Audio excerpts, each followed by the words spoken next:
మన దేవుడు ఎలాంటి వాడంటే పిలిస్తే పలికే దేవుడు. ఎందుకంటే మన దేవుడు సజీవుడు. కష్టం వచ్చినా, సంతోషం వచ్చినా, బాధ వచ్చినా, ఏదొచ్చినా కానీ ప్రభువా అనగానే నేను ఉన్నాను. ఒకానొక టైంలో సమూయేలు గారి గురించి మనకందరికీ తెలుసు. సమూయేలు సమూయేలు అని పిలవగానే సమూయేలు ఏమంటున్నాడు?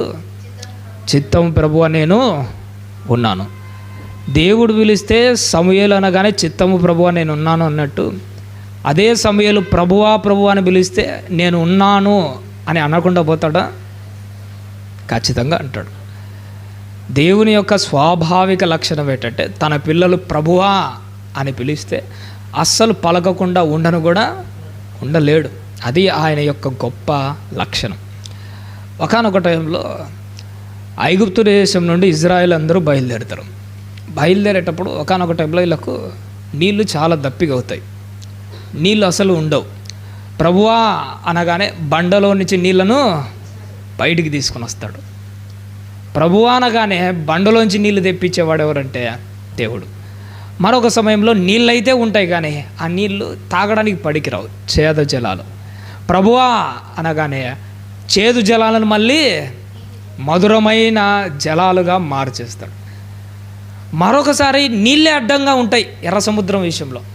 ప్రభువా అనగానే ఆ నీళ్ళను మళ్ళీ 2 పాయలుగా చీల్చేస్తాడు. నీళ్లు లేవు ప్రభు అంటే బండలో నుంచి నీళ్ళు ఇస్తాడు.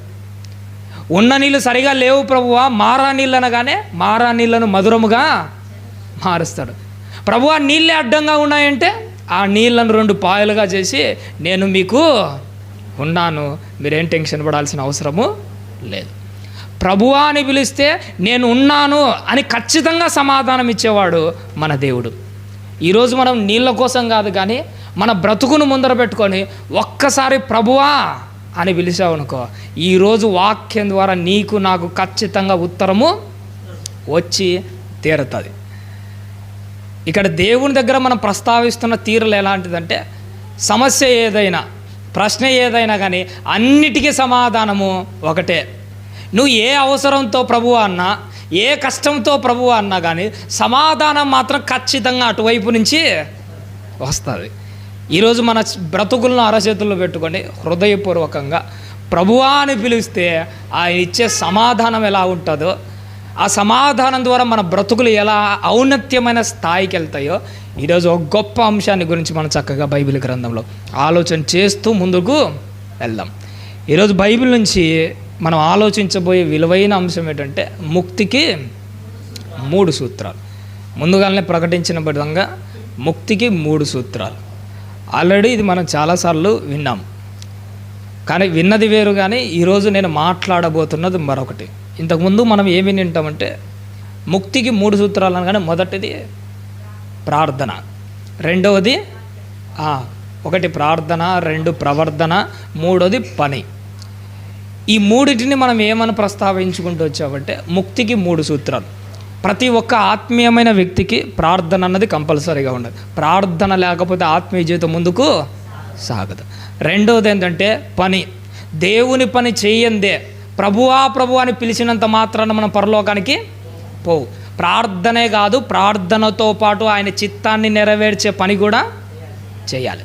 1 పని, రెండవది ప్రార్థన. ఈ రెండిటితో పాటు 3వది ప్రవర్ధన అన్నది ఖచ్చితంగా ఉండాలి. నువ్వు ప్రార్థన చేస్తున్నావు, అలాగే పని కూడా బీభత్సంగా చేస్తున్నావు, దేవుని పని, స్వార్థ పనులు. మరి ప్రవర్ధన సరిగా లేకపోతే పరలోక రాజ్యానికి హక్కుదారులం మనము కాలేము. ఈ 3టిని గురించి మనం మాట్లాడుకుంటే ఏమన్నామంటే ఇవి ముక్తికి 3 సూత్రాలు. ఇది మీరు పార్ట్ 1గా ఆలోచన చేసి ఉంటారు. ఇప్పుడు నేను పార్ట్ 2 గురించి మాట్లాడుతాను. అసలు ఏంటి ముక్తి, ఏంటి ఆ ముక్తికి 3 సూత్రాలు ఏంటి, ఆ 3 సూత్రాలు మన జీవితాన్ని ఎలా ఫలభరితంగా మార్చి పరలోక రాజ్యానికి చేరుస్తాయి. మొదట ముక్తి అన్నదాని గురించి మనం ఆలోచించగలిగితే పైనున్న ఆ స్వర్గాన్ని మనం మరొక పేరుతో ఏమని పిలుస్తాము? ముక్తి. ఆ ముక్తికి 3 సూత్రాలు మీరందరూ బైబిల్ గ్రంథంలో ఒకసారి చదవగలిగితే పరలోక రాజ్యానికి కేవలం 3 సూత్రాలు మాత్రమే లేవు. బైబిల్ గ్రంథంలో దేవుడు రాయించిన ప్రతి ఒక్క మాట ముక్తికి చేర్చే మాటనే. అందులో మనకు విలువైనది, మన జీవితాన్ని ఉపయోగపడేవి మూడింటి ఫిల్టర్ చేసుకొని కొన్ని మాత్రమే ఆలోచన చేస్తున్నాం. మిగతాటి కూడా అన్నీ ఉంటాయి, అన్నీ విలువైనవే.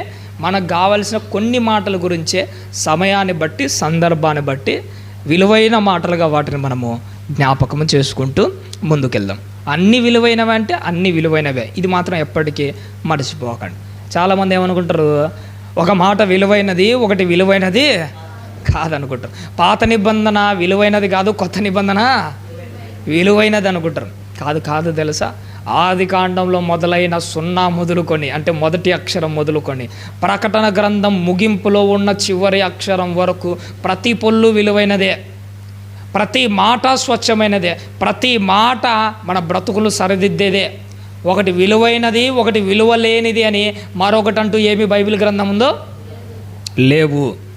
మన శరీరంలో కూడా అవయవాలు ఉంటాయి. కేవలం గుండె ఒక్కటే ఉంటే చాలు నేను బ్రతకగలను అని అనుకోగలమా? కేవలం గుండెనొక్కటే కాదు, మెదడు కూడా ఖచ్చితంగా ఉండాలి, ఊపిరితిత్తులు కూడా ఖచ్చితంగా ఉండాలి, మూత్రపిండాలు కూడా ఖచ్చితంగా ఉండాలి.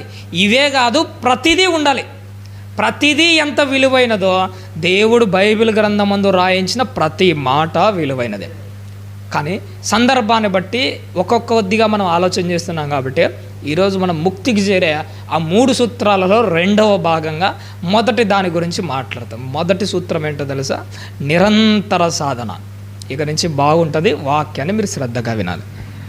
పరలోక రాజ్యానికి చేరడానికి మనం మొట్టమొదటిగా ఉపయోగించవలసిన సూత్రం ఏంటంటే నిరంతర సాధన.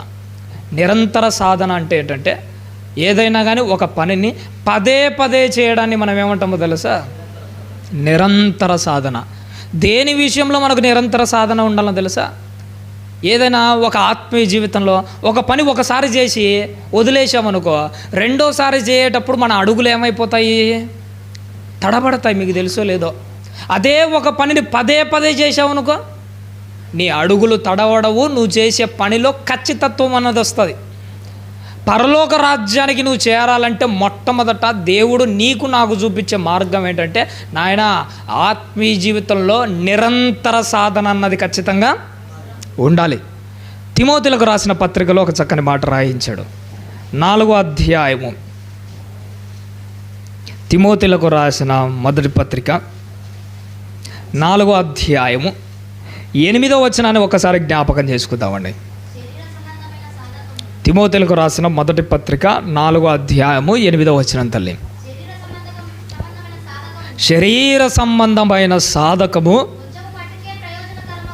కొంచెము మట్టుకే ప్రయోజనకరమగును కానీ దైవభక్తి ఇప్పటి జీవం విషయంలోను రాబోవు జీవం విషయంలోను వాగ్దానముతో కూడినదైనందున అది అన్ని విషయములలో ప్రయోజనకరమగును అంటున్నాడు. చూసాడా? చాలు తల్లి, ఏమని మాట్లాడుతున్నాడు?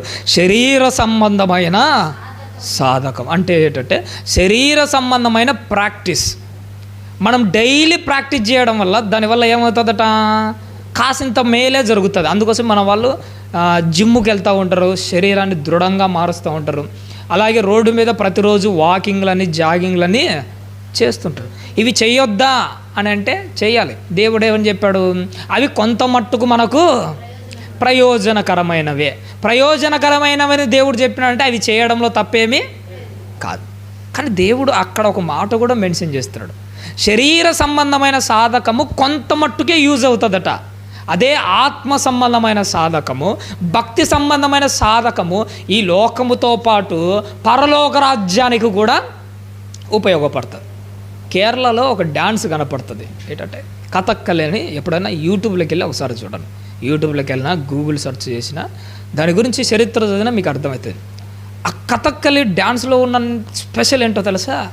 వాళ్ళు ముఖ కవలికలతో ఏం చేస్తున్నారంటే వాళ్ళు చెప్పాల్సినవి మాట్లాడాల్సింది వాళ్ళ ఫీలింగ్స్ అన్నీ వాళ్ళ ముఖంలోనే చూపిస్తూ ఉంటారు.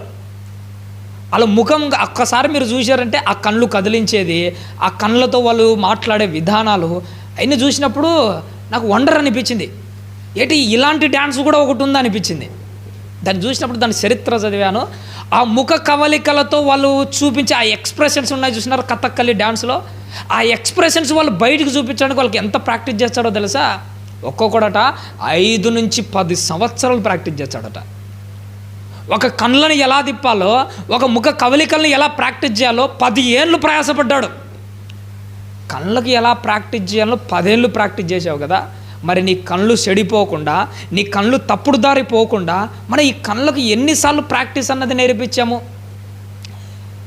ఎన్నిసార్లు ఈ కళ్ళ విషయంలో మనం జాగ్రత్తగా ఉన్నాం? ఒక్కసారి ఆలోచన చేయండి. అందుకే ఆత్మీయ జీవితంలో ఎలాంటిదంటే నిరంతర సాధన అన్నది ఒకటి ఉండాలి. ఎలా ఉండాలో తెలుసా? ఈ కళ్ళకు ఒక పద్ధతి అలవాటు చేయాలి. ఎందుకంటే యవ్వన జీవితంలో ఉన్నాము, మనకు అందరికీ తెలిసిన ఒక మాట మాట్లాడతాను. అది మాట్లాడచ్చో మాట్లాడకూడదో నాకైతే తెలియదు, కానీ మన వాళ్ళు అందరూ ఉన్నారు కాబట్టి నేను ఓపెన్గానే మాట్లాడతాను. ఎవరైనా కానీ, కొంతమంది స్త్రీలు ఎవరైనా కానీ వెళ్ళండి, అది జరుగుతున్న లోకల్గా జనరల్గా జరుగుతున్న విషయం ఇదే. ఎవరైనా ఒక స్త్రీ ఏం చేస్తుంటుందంటే వాళ్ళు పనిలో నిమగ్నం అయిపోయి వాళ్ళు ఒంటి మీద ఆ ముసుగు అంటే బయట ఉందో లేదో చూసుకోకుండా ఏం చేస్తుంటారంటే ఇంటి ముందరకు వచ్చి కసువు తోయడము, పాత్రలు కడగడం, వాళ్ళ పనుల్లో లేదో చేసుకుంటుంటారు. ఎప్పుడైనా వాళ్ళ పనులు వాళ్ళు నిమగ్నమై వాళ్ళ పనులు వాళ్ళు చేసుకునేటప్పుడు ఒకసారి వాళ్ళు వంగినప్పుడు మనం చూడకున్న దృశ్యాలు కొన్ని చూడాల్సి వస్తుంది. మొట్టమొదటిసారి చూసినప్పుడు మనం ఏమనుకుంటాం, రే మా అమ్మాయి మా అక్కే ఇలా కనపడితే చూస్తానా అని వెంటనే మన తల ఏం చేస్తాము, తిప్పుకుంటాం. రెండోసారి అలాంటి సిచ్యువేషన్ వచ్చినప్పుడు తప్పురాని మళ్ళీ తిప్పుకుంటాం. మూడోసారి అలాంటి సిచ్యువేషన్ వచ్చినప్పుడు మళ్ళీ తిప్పుకుంటాం. కానీ 4వసారి నిజాయితీ కలిగిన వాడు ఏంటో తెలుసా? అలాంటి సిచ్యువేషన్ రాబోతుందని ముందే అర్థమైన వాడు తన కళ్ళను ఆటోమేటిక్గా తిప్పుకుంటాడు ఖచ్చితంగా. ఆడు ఏం చేశాడు, తన కళ్ళకు నిరంతర సాధన అన్నది ఒకటి నేర్పించాడు. ఆ నిరంతర సాధన అంటే ఏంటో తెలుసా? తప్పు చేయకుండా భక్తి విషయంలో మనల్ని మనమే మన కళ్ళకు, మన ప్రవర్తనకు, మన క్యారెక్టర్కు ఒక ప్రవర్తన అన్నది నేర్పించాలి. ఈ పాపం మన కళ్ళ ముందరికి వచ్చినప్పుడు దాని నుంచి తొలగిపోవడం కాదు, అది దగ్గరికి రాబోతుంది అని అర్థమైనప్పుడు కూడా మనం ఏం చేయాలో తెలుసా? మన కళ్ళకు, మన అవయవాలకు ఒక్కొక్క దానికి ఏం చేయాలి? నిరంతర సాధన అన్నది నేర్పించాలి. ఎందుకంటే ఒక్కసారి మన జీవితాన్ని నాశనం చేసుకున్నామంటే, ఉదయం నేను బల్లారంలో కూడా మాట్లాడాను, మన కళ్ళను పొడుచుకున్నామంటే మళ్ళీ ఆ బాధ నుంచి బయటికి రావడం అన్నది మామూలు విషయము కాదు. ఒకనొక టైంలో దావీదు గారు ఏం చేస్తాడంటే బెస్తబా విషయంలో తన స్వహస్తాలతో తన చేతులారని తన కళ్ళను పొడుచుకున్నాడు. పొడుచుకోవడమే కాదు, ఆ ఊరియాను చంపిన తర్వాత ఏమైందో తెలుసా? కళ్ళను పొడుచుకొని ఆ కళ్ళలో జిల్లేడు పాలు పోసుకున్నట్టు అయింది ఆయన పరిస్థితి. తట్టుకోలేకపోయాడు, విలవిల్లాడిపోయాడు, కుమిలిపోయాడు. నిజంగా నా జీవితాలు ఎట్టుంటాయో తెలుసా? నీ చేతులారా నీ కళ్ళనే పొడుచుకుంటే నీ జీవితం కూడా అలానే నాశనం అయిపోతుంది. అందుకోసమే దేవుడు ఈరోజు నీతో మాట్లాడుతున్నాడు. ఈ కళ్ళకి ఏం చేయాలట? భక్తి విషయంలో నిరంతర సాధన అన్నది ఒకటి నేర్పించాలి. మళ్ళీ చదువుతాలి అదే మాటని. శరీర సంబంధమైన సాధకము కొంచెము మట్టుకే ప్రయోజనకరమును. ఈ భూమి మీద మనం ఏదైనా ఒకటి ప్రాక్టీస్ చేసామనుకో, ఇప్పుడు ప్రాక్టీస్ చేసేది ఏదో ఒక టైంలో మనకు ఖచ్చితంగా ఉపయోగపడుతుంది. చిన్నప్పుడు మనం అక్షరమాలను, గణితంలో ఉన్న మ్యాథమెటిక్స్ ఫార్ములాస్, వీటన్నిటి వడ్డీ లెక్కలు ప్రాక్టీస్ చేసాం. ఆ రోజు ప్రాక్టీస్ చేసాము కాబట్టి ఇవి నిత్య జీవితంలో ఈరోజు మనకు ఉపయోగపడుతున్నాయి. ఆ రోజు ఎవడైతే పర్ఫెక్ట్గా వడ్డీ లెక్కలు ప్రాక్టీస్ చేస్తాడో ఇప్పుడు వీని జీవితంలో వడ్డీ లెక్కలు ఎదురైనప్పుడు ఎవరికైనా అప్పు ఇచ్చినా కానీ, ఎవడైనా వీనికి అప్పు ఇచ్చినా కానీ వడ్డీ లెక్కలు పర్ఫెక్ట్గా చేయాలంటే ఒకప్పుడు చిన్నప్పుడు బలంగా ప్రాక్టీస్ చేస్తే, అప్పుడు పర్ఫెక్ట్గా చేస్తే ఈరోజు వాడికి పర్ఫెక్ట్గా ఉపయోగపడతాయి. అప్పుడు సరిగా నేర్చుకోకపోతే, అప్పుడు సరిగా ప్రాక్టీస్ చేయకపోతే ఇప్పుడు వాడికి సరిగా ఉపయోగపడవు, సరిగా యూజ్ చేయలేడు. నీ జీవితంలో కూడా ఒకటి గుర్తుపెట్టుకోవాలి. ఇప్పుడు ఆత్మీయ జీవితం అలాంటిదంటే, ఆత్మీయ జీవితం ఇప్పుడు నువ్వు ప్రాక్టీస్ చేస్తున్నావు. ఇప్పుడు నీ భక్తి జీవితాన్ని బాగా సాధకం చేసావు అనుకో, ఏదో ఒక టైంలో ఇది నీ కళ్ళ ముందరకు వస్తుంది. ఒక పాపం నీ కళ్ళ ముందరకు వచ్చినప్పుడు అప్పుడు నీ ఫీల్డ్లో నువ్వు భక్తిగా నిలబడాలంటే ఇప్పుడు నువ్వేం చేయాలి? ప్రాక్టీస్ చేయాలి. మనం చేసే పెద్ద తప్పు ఏంటో తెలుసా? ఒక తప్పు కళ్ళ ముందరకు వచ్చిన తర్వాత పాపం చేసి బాధపడుతుంటాం. అలాగా దేవుడు చెప్పేది, ముందే నీ భక్తి జీవితానికి ఏం చేయాలో తెలుసా? ఇప్పుడు ప్రాక్టీస్ చేయాలి. ఇప్పుడు ప్రాక్టీస్ చేస్తే నిజ జీవితంలో వాటి విషయంలో నువ్వు జాగ్రత్తగా ఉంటావు. అదే దావీదు గారు బెస్తబా అమ్మగారిని చూసినప్పుడు తప్పు చేయకుండా ఉండాలి అంటే ముందే అలాంటి వ్యర్థమైన వాటిని చూడకుండా తన కన్నులు తిప్పివేసుకోవడం అతను ప్రాక్టీస్ అయిందనుకో, అతనికి నిజంగానే సాధకమైందనుకో, అమ్మాయిని చూడగానే ఏం చేసేవాడు? కళ్ళు తిప్పుకునేవాడు ఖచ్చితంగా. నా భక్తి జీవితంలో పాపం కళ్ళ ముందరకు వచ్చిన తర్వాత నీ కళ్ళు తిప్పేసుకోవడం కాదు, ఇప్పుడు ప్రాక్టీస్ చేయి. ఏదో ఒక టైంలో ఆ తప్పుడు విషయం నీ కళ్ళ ముందరకు వచ్చినప్పుడు ఆటోమేటిక్గా నీ తల తిరుగుతుంది. అందుకోసం ఇప్పుడు ప్రాక్టీస్ చేయాలి. పోలీసుల గురించి మనకు అందరికీ తెలుసు. వాళ్ళకు ఫీల్డ్లోకి వెళ్ళకముందు, అంటే డ్యూటీలోకి వెళ్ళకముందు ట్రైనింగ్ అన్నది ఒకటి ఉంటుంది. మొదట వారి చేతిలో గన్ను పెట్టి ఎదుట ఉన్న మనిషిని కాల్చమని చెప్పాడు. ఏం చేస్తాడు? ఒక బొమ్మను నిలబెట్టి కరెక్ట్గా పాయింట్ బ్లాక్లో దాని తలను షూట్ చేయమని చెప్తాడు. ఎందుకయ్యా పోలీసుడు ఆ పాయింట్ బ్లాక్లో పెట్టి ఈరోజు ఆ బొమ్మ యొక్క తలను షూట్ చేస్తున్నాడు? ఇది ప్రాక్టీస్. ఏదో ఒక టైంలో ఫీల్డ్లోకి వెళ్తాడు, ఆ రోజు సీడ పురుగులన్నిటిని ఏరి పాడేయాలంటే ఈరోజు ఏం చేయాలి? మనోడు ప్రాక్టీస్ చేయాలి. నా భక్తి జీవితం కూడా ఎలాంటిదంటే, ఏదో ఒకరోజు నీలో ఉన్న సీడ పురుగులు ఏరి పారేయాలన్నా, నీ కళ్ళ ముందరకు వస్తున్న పాపాలను నువ్వు ఆ పాయింట్ బ్లాక్లో పెట్టి కాల్చి పడేయాలన్నా కానీ ఈ రోజు నుంచే నువ్వేం చేయడం మొదలు పెట్టాలి? ప్రాక్టీస్ చేయాలి. ఏ విషయంలో? భక్తి విషయంలో ఏం చేయాలట? ప్రాక్టీస్ చేయాలి. నిరంతరమైన సాధన చేస్తూ ఉండాలట. ఏమంటారు? మళ్ళీ చదువు తల్లి. శరీర సంబంధమైన సాధకము కొంచెము మట్టుకే ప్రయోజనకరమవుతుంది. ఆత్మ సంబంధమైన అంటే దైవభక్తి విషయంలో, ఇప్పటి జీవం విషయంలోను, రాబో జీవం విషయంలో. చాలా తల్లి, దైవభక్తి విషయంలో చేసే ప్రాక్టీస్ ఎలాంటిదో తెలుసా? పోయిన నెల మీ మధ్యనే మనం అందరం కలిసి ఒక కార్యక్రమం ప్రవేశపెట్టాం. ఏటా కార్యక్రమం?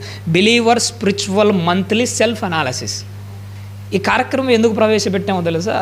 ఇదే భక్తి విషయంలో నిరంతర సాధన. ఈ మాటలు చెప్పడం కోసమే ముందు నెలనే మనం ప్రవేశపెట్టుకున్నాం. ఆ భక్తి జీవితంలో నిరంతర సాధనలో మనం ఏం చేస్తుంటామో తెలుసా? 3 పూట్ల ప్రార్థన చేస్తున్నాము, 3 పూట్ల బైబిల్ చదువుతున్నాం. ఇది అందరూ చేసేదే. బైబిల్లో అంటాడు, శాస్త్రులు పరిచయాల గురించి దేవుడు మాట్లాడుతూ, వాళ్ళు చేసేవే అందరూ చేసేవి మీరు చేస్తే మీకు వచ్చే ఘనత ఏముంది? వాళ్ళకంటే మీరు ఎక్కువగా చేయాలి. అందుకోసమే అక్కడ మరొక పాయింట్ కూడా మెన్షన్ చేశాను. చివరిలో కాలం ఉంటుంది చూసినా, ఇన్ అడిషన్ టు దిస్ అంటే దాని అర్థం ఏంటో తెలుసా? నువ్వు ప్రార్థన చేసుకుంటున్నావు, బైబిల్ చదువుతున్నావు, దీనికి మించి ఏం చేస్తున్నావు? ప్రతిరోజు ఒక్కటన్నా చేయలేమా అడిషనల్గా? ఏం చేస్తున్నావు? నువ్వు బైబిల్ చదువుతున్నావు, ప్రార్థన చేస్తున్నావు, దీనికి మించి ఎక్స్ట్రాగా ఏం చేస్తున్నావు? ఒక మెసేజ్ ప్రిపేర్ అవుతున్నావా? ఒక వ్యక్తికి ఏమైనా వాక్యం చెప్పావా? లేకపోతే 1 గంట మోకాలేసి మన సంఘం కోసం ప్రార్థన చేసామని రాయగలుగుతున్నాం అందులో? లేదు ఒక రోజంతా బైబిల్ చదివాను రాయగలవా? ఈరోజు నేను ఉపవాసం చేశాను దేవుని కోసం అని రాయగలవా? ఈరోజు నాలో ఉన్న ఒక చెడుతనాన్ని తొలగించుకోవడానికి ఒక కఠినమైన నిర్ణయం తీసుకున్నాను అని ఒకటి రాయగలవా? ఇన్ అడిషన్ టు దిస్ అన్నదే మన జీవితంలో చాలా గొప్ప విలువ తీసుకొని వస్తుంది. ఆ కాలం అంత పెద్దది ఎందుకు ఇచ్చామనుకుంటున్నారు? మీరందరూ కేవలం బైబిల్ చదివాము, లేదంటే ప్రార్థన చేసుకున్నాం, ఆ 2 కాలమ్సే నింపి ఇన్ అడిషన్ టు దిస్ అన్నది నింపకపోతే, ఎక్స్ట్రాగా దాన్ని మీరేం చేయకపోతే ఏం ప్రయోజనం చెప్పండి అది? అందుకోసమే ఇప్పటి నుంచైనా మనం గుర్తుపెట్టుకుందాము. ఎక్స్ట్రాగా అంటే బైబిల్ చదవడం, ప్రార్థన చేసుకోవడం కాకుండా మీ సిచ్యువేషన్ బట్టి ఏదైతే అది ఒక్కటన్నా చేయండి చాలు. దీన్ని ఏమంటారు తెలుసా? నిరంతర సాధన. జనవరిలో మనం మొదలు పెట్టాము, డిసెంబర్ వరకు ఇలాంటివన్నీ జరుగుతూ ఉంటుంది కంటిన్యూగా. ప్రతి నెల మీకు ఇలాంటి షీట్ ఒకటి ఇస్తాము, ప్రతి నెల రాయండి. డిసెంబర్ 31 లాస్ట్ రోజు ఒక్కసారి మనం చూసుకుందాం. ఆ 12 పేపర్లు ముందర పెట్టుకొని ఈ సంవత్సరం అంతా ఏం చేశాను నేను దేవుని కోసం ఒక్కసారి చూసుకుంటే, నిరంతర సాధనలో మన భక్తి జీవితం ఎంత పెరుగుతుందో తెలుసా? అంత గొప్పగా అవుతుంది. అందుకోసమే దేవుడు ఒక ఆలోచన మనకిచ్చి ప్రవేశపెట్టింది ఏంటంటే, ఈ బిలీవర్ మంత్లీ సెల్ఫ్ అనాలిసిస్ అన్నది ప్రోగ్రాము విలువైనది. ఇది బాహ్యంగా ఏదో మా కోసం చేస్తే అది విలువ ఉండదు. ఆత్మీయంగా చేయాలి, పరిశుద్ధంగా చేయాలి, నమ్మకంగా చేయాలి, దేవుడు మెచ్చుకునే విధంగా చేయాలి. ఇలా నువ్వు డైలీ ప్రాక్టీస్ చేసే ఎవరికి మేలో తెలుసా? ఎవరికో కాదు, ముందు మనకే మేలు. మన శరీరం ఎలాంటిదో తెలుసా? మీకు తెలుసో లేదా కానీ, మన శరీరం ఎలాంటిదంటే, ఎప్పుడైనా అడవి నుంచి ఒక అడవి ఎద్దును పట్టుకొని మన ఊరిలోకి తీసుకొని వచ్చాము అనుకోండి. ఆల్రెడీ దాన్ని అడవి నుంచి పట్టుకొని వచ్చాము, అడవి నుంచి పట్టుకొని రాగానే వెంటనే కాడిమాడ మీదకి వెళ్ళు అని అంటే ఆ ఎద్దు వెళ్తుందా? పోతుందా? అస్సలు పోదు. అడవి నుంచి పట్టుకొని వచ్చినది ఎవడి మాట వినదు, లెక్క చేయదు.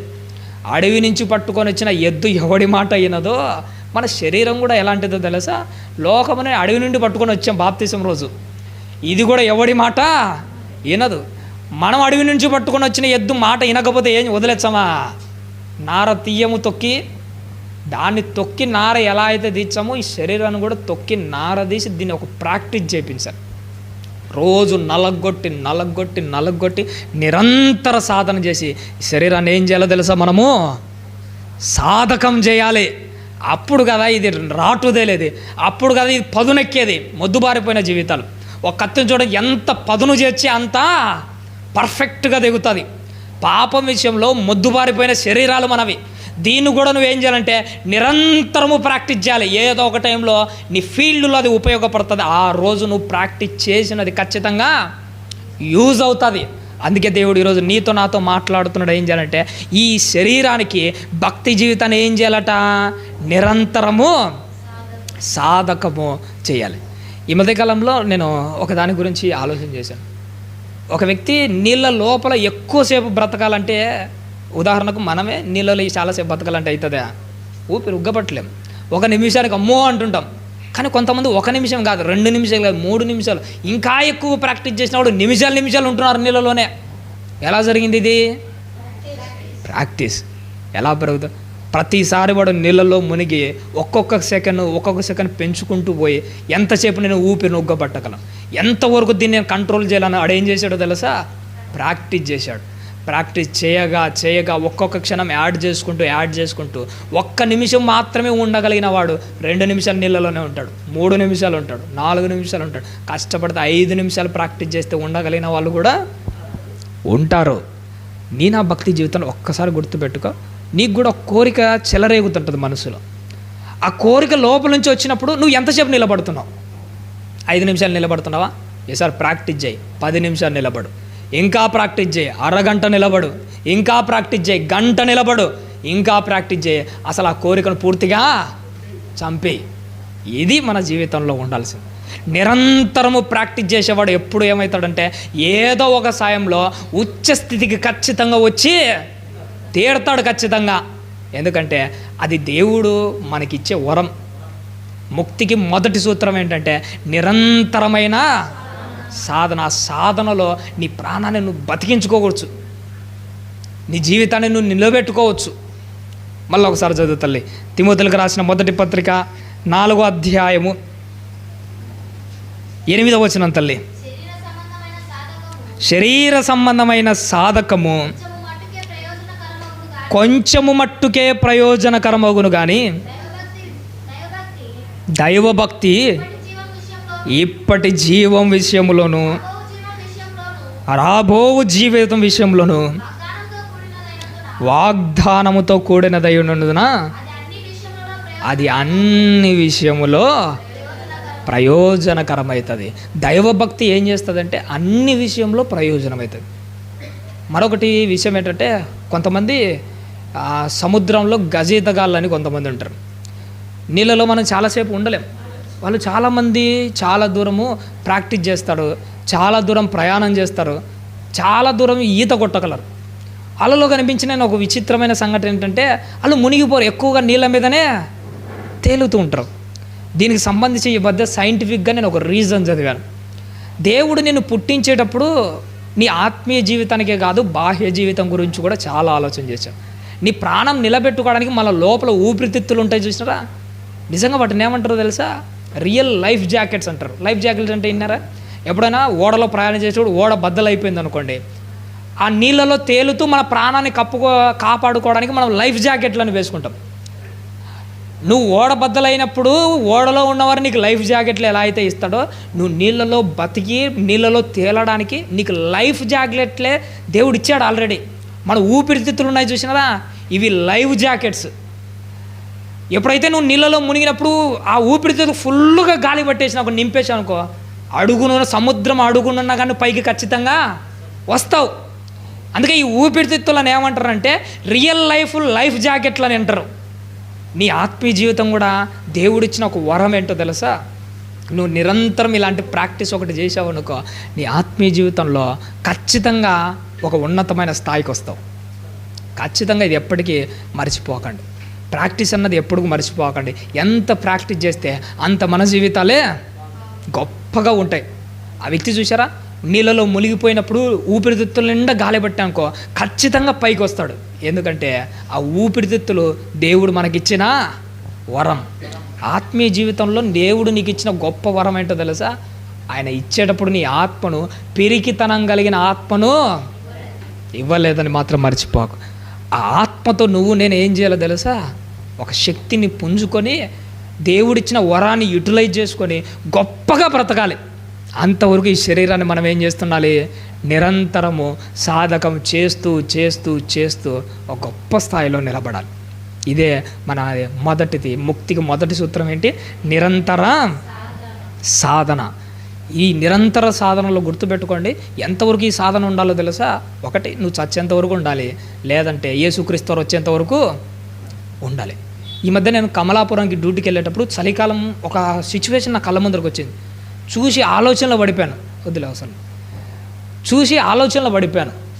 ఏంటి ఆ ఆలోచనలో నేను పడింది ఏంటంటే, చలికి పోయేటప్పుడు చలికి వణికిపోతున్నాను, నా వల్ల కావట్లే. బైకులో వెళ్ళేటప్పుడు ఎక్కడ చలిమంట కనిపించినా కానీ అక్కడ చలి కాపుకోవాలనిపించండి. నా పరిస్థితి ఎలా ఉందంటే, మన ఆంధ్రప్రదేశ్లో ఒక ప్రాంతం ఉంటుంది, ఆంధ్ర కాశ్మీర్ అంటారు దాన్ని, లంబసింగి అనే ప్రాంతం. అసలు ఒక్కోసారి -డిగ్రీలకి కూడా వెళ్తూ ఉంటుంది. గడ్డగట్టిపోయే చలి. అలాంటి గడ్డగట్టిపోయే చలిలో నువ్వే ఉన్నావు. ఆరు బయట సుమారుగా చీకట్లో 5 గంటలు 6 గంటలకు ఉన్నావు. చలి ఎక్కువైపోతుంది. నీ ఆశ ఏంటంటే చలిమంట వేసుకోవడానికి అవకాశం లేదు. అప్పుడు నేను దేనికోసం ఎదురు చూస్తుంటాము? ఇంకాస్త 1 గంట 2 గంటల తర్వాత సూర్యుడు వస్తాడు, అప్పుడు వేడి వస్తుంది. ఆ మంచుకు చలికి గడ్డగట్టిపోయే స్థితిలో నేను ఉండగా సూర్యుడు వస్తాడు 2 గంటలు. ఆ 2 గంటలు వచ్చేంతవరకు అదే మంచుగడ్డలో అదే చలికి నువ్వు బతకగలవా? బతకలేవు. ఒక్కోసారి చనిపోయే పరిస్థితులు కూడా ఉంటాయి. అలా చనిపోకుండా ఉండాలంటే నువ్వేం చేయాలో తెలుసా? సూర్యుడు వచ్చేంత వరకు ఆ చలిలో గడ్డగట్టిపోకుండా సూర్యుడు వచ్చేంత వరకు నీ ప్రాణాన్ని నువ్వు నిలబెట్టుకునే పని ఏదో ఒకటి చేయాలి. నీ చేతులను వేడి చేసుకుంటావో, నువ్వు వాకింగ్లు చేస్తావో, జాగింగ్లు చేస్తావో, కండరాలను కదిలించి వేడి పుట్టిస్తావో, ఏం చేస్తావో తెలియదు. సూర్యుడు వచ్చేంత వరకు నీ ప్రాణాన్ని నువ్వు నిలబెట్టుకోవాలి. సూర్యుడు వస్తే ఆటోమేటిక్గా సెట్ అయిపోతుంది. ఇది నీకు అర్థమైతే భక్తి జీవితం ఎలాంటిదో తెలుసా? యేసుక్రీస్తు వారు వచ్చిన తర్వాత అన్నిటినీ చక్కదిద్దుతాడు. ఆయన వచ్చేంత వరకు చలిలో నీ ప్రాణాన్ని కాపాడుకున్నట్లు భక్తి జీవితాన్ని కూడా నువ్వేం చేసుకోవాలి? కాపాడుకో. ఏం చేస్తావో నాకు సంబంధం లే. నీ శరీరంలో ఎలా మంట రగిలించుకుంటావో నాకు సంబంధం లే. వాక్యాలు వింటావో, నిరంతరం సాధన చేస్తావో, నీ భక్తి జీవితాన్ని కదిలిస్తావో, ఏం చేస్తావో మొత్తానికైతే రగులుతూ ఉండు. ఎంతవరకు నీ ప్రాణాన్ని నిలబెట్టుకోవాలి? ప్రభు వచ్చేంత వరకు, లేదంటే నీ ప్రాణం పోయేంత వరకు నీ భక్తి జీవితాన్ని కాపాడుకోవాలి. ఇలాంటి నిరంతరమైన సాధన కంటిన్యూగా చేస్తూనే ఉండాలి. మొదటిది అయిపోయింది. ఇక రెండవ దాని గురించి మనం ఆలోచన చేస్తాం. నిరంతర సాధన. రెండవది ఏంటంటే ధారణ అన్నది రెండోది ఉంటుంది. ఈ ధారణ అన్నది కూడా చాలా ఇంపార్టెంట్. ధారణ అంటే ఏంటంటే మనం మనసులో జ్ఞాపకం పెట్టుకోవడాన్ని మనం ఏమంటామో తెలుసా? ధారణ అని అంటారు. ఏమేమి జ్ఞాపకం పెట్టుకోవాలి? ఈ హృదయంలో ఏం పెట్టుకోవాలి? వీటి గురించి కీర్తనల గ్రంథంలో ఒక చక్కని మాట రాయించాడు. ఒకసారి చూద్దాం, చాలా బాగుంటుంది. కీర్తనల గ్రంథము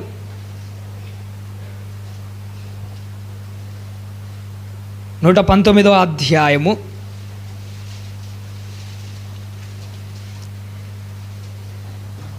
11వ వచనాన్ని ఒకసారి జ్ఞాపకం చేసుకుందాం. నీ ఎదుట నేను పాపము చేయకుండానట్లు నా హృదయములో నీ వాక్యమును ఉంచుకొని ఉన్నాను అంటున్నాడు. చూసారా, చాలా తల్లి. భక్తుడైన దావీదు గారు మాట్లాడుతూ, నీ ఎదుట నేను పాపము చేయకుండానట్లు నా హృదయములో నీ వాక్యం ఉంచుకొని ఉన్నాను. నిజంగా ఒక మాట చెప్పమంటారండి, ఆత్మీయ జీవితంలో మనం బ్రతకాలి అని అంటే ఒకటి గుర్తుపెట్టుకోండి. ఈ హృదయాన్ని దేంతో నింపాలి? వాక్యం. ఎవరి హృదయంలో అయితే వాక్యం ఉంటుందో వాళ్ళు మాత్రమే బతుకుతారు. మిగతా వాళ్ళ కథ అయిపోతుంది. ఈ మధ్యకాలంలో కొంతమంది శక్తి ఎక్కువగా సంపాదించుకోవడం కోసం తృణధాన్యాలు తినడం అలవాటు అయ్యారు. కొంతమంది పెద్దోళ్ళు ఉంటారు, ఏమయ్యా నువ్వు ఇంత ఆరోగ్యంగా ఉన్నావంటే వాళ్ళు చెప్పే మాట ఏంటంటే, ఒకప్పుడు నేను తిన్న తిండి ఎలాంటిదో తెలుసా? రాగి సంగటి, జొన్న సంగటి, అలాంటివి ఎక్కువగా తిన్నాము. మా కాలంలో ఆ తృణధాన్యాల వల్ల ఏమైపోయినారట, బాగా శక్తి సంపాదించుకొని చాలా కాలం బతుకుతున్నాం అన్నాడు. నాకు అనిపించింది, నువ్వు తినే తృణధాన్యాలు, రాగి మాల్ట్లు, దీనివల్ల చచ్చేంత వరకు నీ ప్రాణాన్ని నిలబెట్టుకోగలవు. అదే చచ్చిన తర్వాత బ్రతకడానికి నువ్వు తినే రాగి సంగటి నిన్ను బతికించదే. చచ్చిపోయిన నిన్ను మట్టిలో నుంచి బ్రతికించడానికి నువ్వు తిన్న జొన్న సంగటి లేకపోతే ఆ తృణధాన్యాలను నిన్నేమైనా బతికించగలుగుతా? లేదు. ఏది బతికిస్తుందో తెలుసా? మన హృదయంలో నిండిన ఈ వాక్యమే. అందుకే దేవుడు ఏమంటున్నాడంటే, నాయనా ముక్తికి రెండో సూత్రం ఏంటో తెలుసా? నీ హృదయాన్ని దేంతో నింపుకొని ఉండాలి? వాక్యంతో ఎల్లప్పటికీ నింపుకొని ఉండాలి. ఫుల్గా ఉండాలి. సగం కూడా ఉండకూడదు. ఎందుకంటే సగం ఉన్నదనుకోండి, సగం కుండా ఏమైపోతుంది? ఎప్పటికైనా తొసుగుతానే ఉంటుంది. సంపూర్ణంగా నిండిన వాళ్ళ జీవితాలు మాత్రమే చక్కగా ఉంటాయి. అందుకే దావీదు గారు ఏం చేస్తున్నాడట? ప్రభువా, నీ ఎదుట నేను పాపం చేయకుండా ఉండినట్లు నా హృదయంలో నీ వాక్యము ఉంచుకొని ఉన్నాను. నా భక్తి జీవితంలో ఒకటి గుర్తుపెట్టుకోండి, ఎప్పటికీ హృదయాన్ని మాత్రము ఏదో ఒక దాంతో నింపుకోవాలి. వాక్యంతో, విశ్వాసంతో, భక్తితో, దేవుడు చెప్పిన నీతి క్రియలతో, వీటితో మాత్రం ఎల్లప్పుడూ ఫుల్ఫిల్గా ఉండాలి. ఏమాత్రం గ్యాప్ ఉండగానే ఎలాంటిదంటే, ఆ గ్యాప్ వచ్చిందనుకో అపవాది దూరిపోతుంది. అక్కడికి చిన్న గ్యాప్ వచ్చినా చాలు దానిలోకి దూరిపోతుంది. ఈ అపవాది గాలి కంటే డేంజర్ లాంటిది. అదేంటంటే, మనము చలికాలంలో ఎన్ని దుప్పట్లు కప్పుకున్నా, ఎన్ని డోర్లు వేసుకున్నా ఆటోమేటిక్గా లోపలికి వస్తుంటుంది. చూసినా గాలి. ఈ అపవాది గాలి కంటే పెద్ద డేంజర్. చిన్న అవకాశం ఇచ్చినా కానీ ఖచ్చితంగా లోపలికి వస్తుంది. వచ్చింది అది ఖాళీగా ఉంటుందా? ఒక ఒకటి అవకాశం ఇచ్చాడట, చలికి వణిగిపోతుంటే, ఒరే నాయన నీ గుడారంలో కాసింత అవకాశము ఎవరు అన్నదట. సరేలే అని చెప్పేసి, నువ్వు ఇంత దాన్ని పట్టమంటే నా తల ఒక్కటి పెడతానంట. సరే అన్నదట. తల ఒక్కటి పెట్టిందంట. కొద్దిసేపటికి ఇంకాస్త లోపలికి పోయిందంట. ఇంకా కొద్దిసేపటికి మొత్తం గుడారం అంతా ఇదే ఆక్రమించి కాలుతుందంటే వాడిని బయట పడేసిందట. అపవాది కూడా ఎలాంటిదంటే, ఒక్క అవకాశం మీరు అంటుంది, నువ్వు కొద్దిగా అవకాశం ఇచ్చానుకో అది తల మాత్రమే పెడుతుంది. తల పెట్టి వదిలేచ్చదా? వంట మొత్తం లోపలికి వెళ్ళి కాలుతో వాడిని బయటికి తరిమేసినట్టు నిన్ను కూడా అపవాది అలానే చేస్తుంది. అందుకోసమే దానికి ఏమి ఇవ్వకూడదు? అవకాశం ఇవ్వకూడదు. అందుకోసమే నా భక్తి జీవిత కాలంలో ఏం చేయాలట? నిరంతరము నీ హృదయంలో వాక్యాన్ని ఏం చేసుకోవాలి? నింపుకోవాలి. వాక్యమే కాదు, హృదయాన్ని కూడా వాక్యం చేత ఖచ్చితంగా నింపుకోవాలి. బైబిల్లో ఒక మాట ఉంటుంది, వాక్యమే కాదు విశ్వాసంతో కూడా నింపుకోవాలి. బైబిల్లో ఒక మాట ఉంటుంది, ఆవగింజంత విశ్వాసం ఉంటే చాలు మనం ఏ కార్యక్రమాన్నైనా చేయొచ్చు. ఎందుకు ఆవగింజ విశ్వాసంతో పోల్చాడు దేవుడు? ఎందుకంటే ఆవగింజ విశ్వాసము, ఒకవేళ ఆవగింజనే ఉంది, ఆవగింజ భూమిలో వేసాడు అనుకో అది పెరుగుతుందట, మహావృక్షం అవుతుంది. ఆ చెట్టు నేను ఈ మధ్య చూశాను గూగుల్లో. మన దగ్గర ఉన్న ఆవగింజ మొక్కలు అంతే ఉంటాయి. అక్కడ ఉంటున్న ఆ మొక్కను చూశాను, అది వేప చెట్టు అంత ఉంది. దాన్ని చూసినప్పుడు చాలా సంతోషం అనిపించింది. అది చూడడానికి విత్తనం చాలా చిన్నగా ఉంటుంది, అది భూమిలో పడగానే పెరిగి పెరిగి పెరిగి మహావృక్షం అయిపోయింది. నీ విశ్వాసం కూడా అలాంటిదే. భూమిలో పడిన ఆవగింజ ఎలా అయితే విస్తరించిందో, నీ హృదయంలో పడిన విశ్వాసం కూడా ఎలాంటిదో తెలుసా?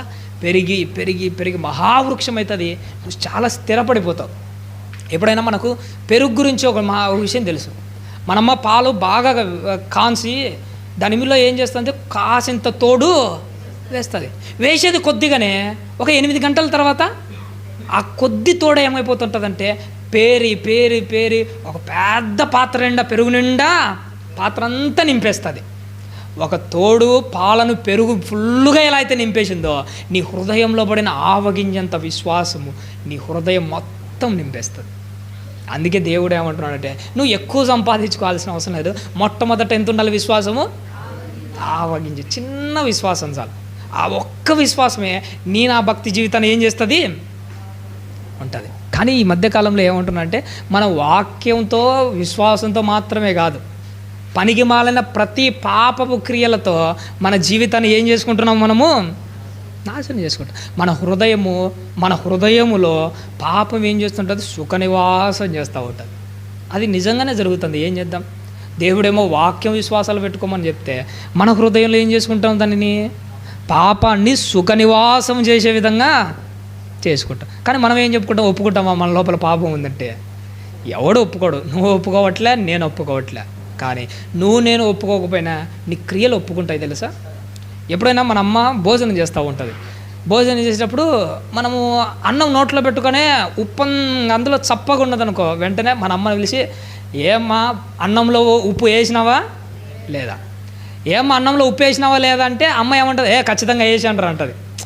ఆమె మతికి ఉండి వేయలేదో లేదో మొత్తానికి ఏదో జరిగింటుంది, ఆమె మర్చిపోయి ఉంటుందో ఏమో, కానీ చెప్పడం మాత్రం ఏమని చెప్తుంది, నేను వేసినా అని చెప్తుంది. ఆమె సిచ్యువేషన్ బట్టి అప్పుడు అబద్ధం ఏం చెప్పదు, కానీ ఆమె ఆలోచనలు బట్టి మొత్తానికైతే వేసినా అనుకోనే వేసినారా అని చెప్తుంది ఉప్పు. కానీ అమ్మ అబద్ధం చెప్పొచ్చేమో, కానీ మన నోట్లో పెట్టుకుని అన్నం అబద్ధం చెప్తుందా, చెప్పదు తెలుసా. పొరపాటున అమ్మ చెప్పిన అబద్ధమో అది అబద్ధంగానే ఉంటుంది, కానీ అమ్మ చేసిన వంట ఆ రైస్ ఉంటుంది చూసినా అది ఎప్పటికీ అబద్ధము చెప్పదు.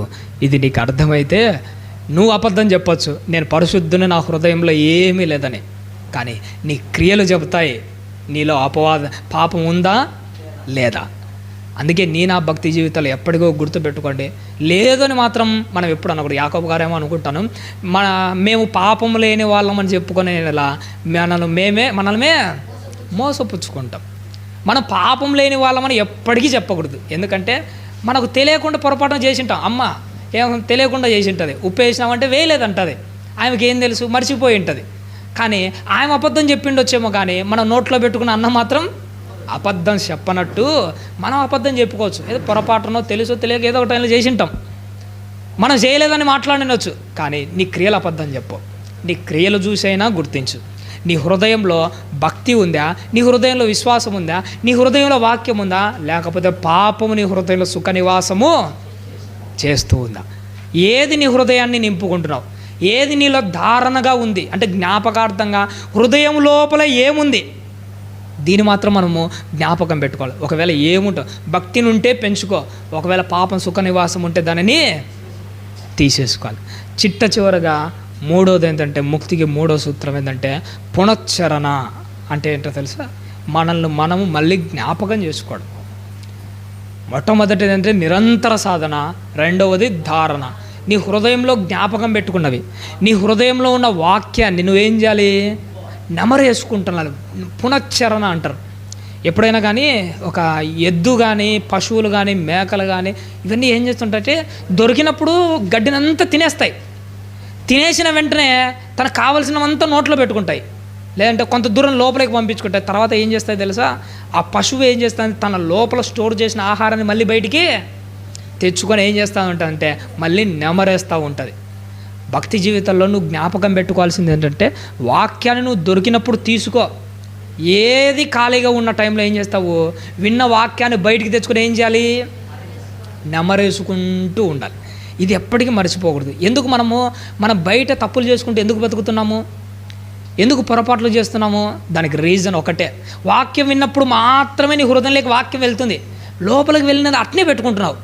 ఒక పశువు ఎలా అయితే లోపల నుంచి ఆహారం బయటికి తీసుకొని నెమరేస్తుందో, నీ ఫీల్డ్లో అంటే నీ భక్తి జీవిత కాలంలో, నీ వ్యక్తిగత జీవిత కాలంలో ఆ వాక్యాన్ని బయటికి తీసుకొని వచ్చి మళ్ళీ నెమరేసావు అనుకో, తప్పు చెయ్యవు. అందుకోసమే దీనిని ఒక్కసారి పునశ్చరణ చేసుకో, జ్ఞాపకం చేసుకో. చివరిగా ప్రకటన గ్రంథంలో ఒక మాట రాయబడింది, అదొకసారి మనం చూసుకొని మనం ముగించుకుందాం. ప్రకటన గ్రంథము 2వ అధ్యాయము, ప్రకటన గ్రంథము 2వ అధ్యాయము 5వ వచనాన్ని ఒకసారి జ్ఞాపకం చేసుకుందాం. నీవు ఏ స్థితిలో నుండి పడితివో అది ఏం చేసుకోవాలట తల్లి, జ్ఞాపకం చేసుకోవాలట. నువ్వు ఏ స్థితిలో నుంచి పడ్డావో ఒకసారి జ్ఞాపకం చేసుకో. ప్రారంభంలో భక్తి జీవితం ప్రారంభించినప్పుడు కొత్తలో ఎలా ఉన్నాం, ఎవరి కోసమో ఎందుకులేండి, మన కోసమే ఆలోచన చేసుకుందాం. నేను మొదట్లో ఎలా ఉన్నాను, ఇప్పుడు ఎలా ఉన్నాను, బిఫోరు ఆఫ్టర్. ఎప్పుడైనా కొంతమంది ఫోటోలు పెడతాడు హీరో వాళ్ళది, బిఫోర్ ఎలా ఉన్నాడు, ఆఫ్టర్ ఎలా ఉన్నాడు. వాళ్ళ ఫోటోలు వీళ్ళ ఫోటోలు ఏం చూస్తారు, నీ భక్తి జీవితాన్ని చూసుకో. బాప్తిసం తీసుకున్న కొత్తలో బిఫోర్ ఎలా ఉన్నావు, ఇప్పుడు ఎలా ఉన్నావు, ఇలా ఆలోచన చేసుకుంటే నువ్వు ఉన్నావా, నిలబడ్డావా, పెరిగావా, తగ్గావో ఒకసారి నిన్ను నీకే అర్థమైపోతుంది. ఒకవేళ ప్రారంభంలో బాగా ఉండి ఇప్పుడు పడిపోయావా, బిఫోర్ బాగున్నాను ఆఫ్టర్ సరిగా లేవు, అయితే ఏం చేయాలి, భక్తిని పెంచాలి. ఒకవేళ ప్రారంభంలో భక్తి జీవితంలో కొంతే ఉంది, ఇప్పుడు ఇంకా ఎక్కువగా ఉన్నావా, సంతోషపడు. ఇంకా పెంచు నీ భక్తి జీవితాన్ని. అందుకోసమే సెల్ఫ్ అనాలిసిస్ అన్నది ఎలా ఉంటుందంటే, ఎప్పుడు చూసినా కానీ బిఫోర్ ఆఫ్టర్ అన్నది ఖచ్చితంగా ఉండాలి. ఆలోచన చేసుకోవాలి. ఎలా ఆలోచన చేయాలి? మధ్యలో వాక్యాన్ని పెట్టుకొని ఆలోచన చేసుకుంటూ జ్ఞాపకం చేసుకుంటూ ముందుకు సాగిపోతూ ఉండాలి. ఎవరైతే భక్తి జీవితంలో చక్కగా ఉంటారో వాళ్ళంటేనే దేవునికి బాగా ఇష్టం అండి. ఎప్పుడైనా ఒక్కోసారి అనిపిస్తూ ఉంటుంది, బయటలో మారలే, అలా చూసినప్పుడల్లా దేవుడు బాధపడుతుంటాడు. అడు సరిగ్గా బతకలే అని చూసినప్పుడల్లా దేవుడు ఏట్రైడు మారలేదు అని ఫీల్ అవుతుంటాడు. నాకు అనిపించే మాట ఏంటంటే, బయటోడు మారలేదని ఆయన బాధపడాలా, వచ్చిన నువ్వు సరిగా బతకలేదు మళ్ళీ వెనక్కిపోతున్నావు నిన్ను చూసి బాధపడాలో ఆయనకు అర్థం కాకుండా ఉంది. ఇది ఒక్కసారి మనసు పెట్టి ఆలోచన చేసుకోండి.